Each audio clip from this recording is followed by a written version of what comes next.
नमस्कार मित्रांनो, नेहमी माझ्याकडे येणारी जे पेशंट असतात ती नेहमी मला विचारत असतात, डॉक्टर साहेब वयाच्या कोणत्या वर्षापर्यंत आपण प्रॉपर सेक्स करू शकतो। तर त्याच विषयावर sexual life after the age of 60 या विषयावर आज आपण थोडक्यात माहिती घेत आहोत। मी आहे doctor Umesh, as a clinical sexologist. गेल्या 40 वर्षापासून मी तुम्हाला सातत्याने मार्गदर्शन करीत आहे।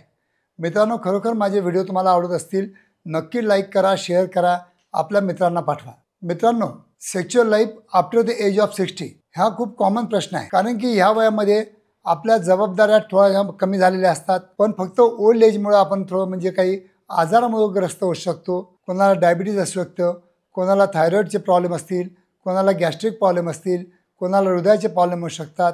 तर अशा प्रॉब्लेममुळे कुठे ना कुठं आपल्या आयुष्यामध्ये आफ्टर द एज ऑफ 60 सगळेच लोक प्रॉपर सेक्स करू शकत नाही। पण तुम्हाला आफ्टर द एज ऑफ 60 तुम्हाला जर प्रॉपर सेक्स करायचा असेल, कारण की त्या वयामध्ये तुमची जे पार्टनर असते ती पण मेनोपॉजमध्ये आलेली असते आणि तिचा पण इंटरेस्ट कमी होतो, तुमचा पण लो टेस्टोस्टेरॉनमुळे मूड कमी होतो आणि कुठे ना कुठे तुमची फ्रिक्वेन्सी जी असते ती महिन्यातून एखाद्या वेळेस किंवा 2 वेळा होऊ शकते। तर अशा लोकांनी काय करायला पाहिजे की चांगलं आपलं सेक्शुअल लाईफ मेंटेन करण्यासाठी 3 ते 4 गोष्टी तुम्ही नक्की लक्षात ठेवा।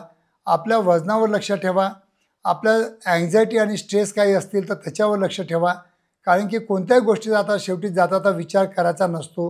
अँझायटी डिप्रेशन बिलकुल आपल्या शरीरामध्ये बिलकुल त्याला स्थान देऊ नका आणि चांगलं हसत खेळत लाईफ जगा। सेक्स करताना तुम्हाला चांगले लुब्रिकंट वापरणं अत्यंत गरजेचं असतं, कारण की तुमच्या पार्टनरची जे वजन असतो तो खूप कोरडा असतो आणि त्याच्यामुळे त्यांना त्रास होतो आणि तुमच्या पेनिसला इंजुरी न होण्यासाठी तुम्हाला प्रॉपर लुब्रिकंट वापरणं अत्यंत गरजेचं असतं। आणि मी तुम्हाला नक्की तुमच्या एक पार्टनरला पण रिक्वेस्ट करेल की जसं जसं पुरुषांचं वय वाढत जातं तसं तसं त्यांना स्टिम्युलेशन पण थोडं स्ट्रॉंग करावं लागतं। तर जितके तुमचं पार्टनर म्हणजे तुमची फिमेल पार्टनर तुम्हाला फोर प्लेमध्ये जास्त साथ देईल तितकं चांगलं तुम्हाला इरेक्शन मिळू शकतं।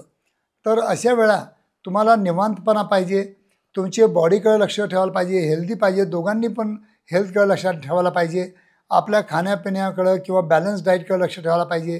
या सर्व गोष्टी जर जमून आल्या तर माझ्याकडे काही काही लोक 80 वर्षाचे येतात, ते पण नॉर्मल सेक्शुअल लाईफ जगतात। तर तुमचं वय जर 60च्या वर जर झालं असेल तर तुम्हाला टेस्टोस्टेरॉन रिप्लेसमेंट थेरपी करून घ्यावं लागते। जर मेनोपॉजमुळं आपल्या पत्नीची इच्छा जर कमी असेल तर त्यांना आम्ही हे आरजी फ्लो म्हणून यल आर्जेनिन देतो आणि पुरुषांना पण यल आर्जेनिन देतो, की जेणेकरून त्यांच्या रक्तामध्ये नायट्रिक ऑक्साईडचं प्रमाण जास्त वाढवण्यासाठी या आरजी फ्लोची यल आर्जेनिनची आपल्याला मदत घेऊ शकतो। तर याच्यामुळं नायट्रिक ऑक्साईडचं प्रमाण जर वाढलं तर स्त्रियांना ओलावापणा आणि पुरुषांना इरेक्शन हे चांगलं मिळू शकतं। आणि काही लोकांना मी रिक्वेस्ट करतो की श्रिंकेज पेनिस झाल्यामुळं त्यांना आम्ही हे अल्फाजेनसारखे हे पेनिस पंप वापरण्याचा सल्ला देतो, कारण की पेनिसची हेल्थ किंवा पेनिस जिम करण्यासाठी जर रेग्युलर बेसिसवर तुम्ही जर हा पंप वापरला आफ्टर द एज ऑफ 60 तर तुमच्या पेनिसची हेल्थ, गर्थ, लांबी जे वयामानानं थोडं श्रिंकेज होऊन जाते आणि तिकडचा रक्तपुरवठा वाढवण्यासाठी या पंपाचा पण आपण मदत घेऊ शकतो। असे बरेच उपचार आहेत।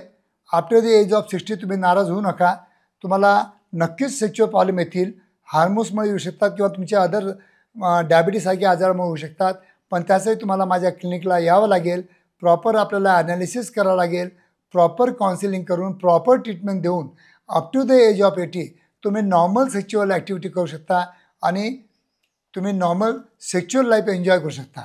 तरी मित्रांनो, आफ्टर द एज ऑफ 60 तुम्हाला काही जर गरज पडली केव्हाही माझ्या क्लिनिकला या, मी तुम्हाला प्रॉपर ट्रीटमेंट आणि प्रॉपर काउन्सिलिंग करण्याचा नेहमीच प्रयत्न करेल। धन्यवाद मित्रांनो।